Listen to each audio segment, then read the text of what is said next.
lot of moms were heartbroken over this past Mother's Day. And a lot of parents, at the detriment of their own well-being in their own lives, when their children cut them off, they can't handle it. Or they feel like they can't handle it. And they hit rock bottom. And I've heard so many stories of parents who have themselves because of it. There's a scripture that says, you're to love God more than your own families. And that's a pretty good reason, part of it, right there, as to why. And then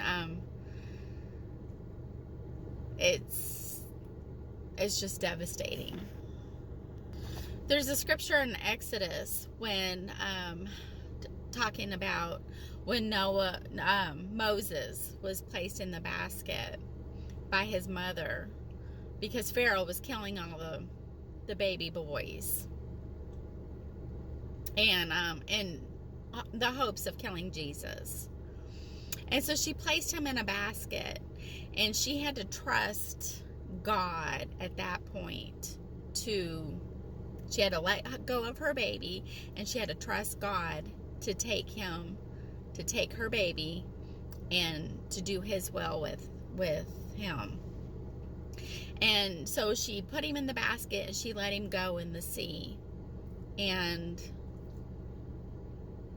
the message in that is trusting God in the current with your children when they take their hands off of you. Sometimes all you can do is love them and be intercessors for them while taking your hands off of them. When you take your hands off of them, you are trusting Jesus in the current to put his hands on them and to direct them and lead them where they need to be, whether they know it or not. Your only role right now is to love them anyway, forgive them, and pray for them. And you got to take care of yourself. You got to take care of yourself out here before you can, so you don't lose yourself. You still matter, whether they're in your life or not. There is a scripture that talks about pagan holidays. And if you want God to show you the way he sees these holidays, Mother's Day and birthdays are included in this. Go read those scriptures on how he feels about pagan holidays. He doesn't like them. So New text message from +14.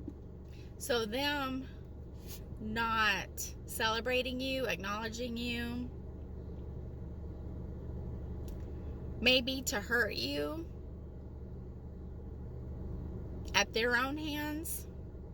But God, he takes what people have meant for harm and he's going to use it for your good. So you look at it as, if you're truly following God, that you want his will to also be your will. And if God doesn't like pagan holidays, then use that as a stepping stone to take the sting out and say, it's okay because God doesn't like pagan holidays either, so I'm not going to celebrate them anymore from this time on out. You have to pour into yourself now. All the love you poured into others who did not appreciate it, who did not respect you, who did not care about you, who left you pretty much to die, pour into you. Pour into your cup now. Take care of you because you still matter.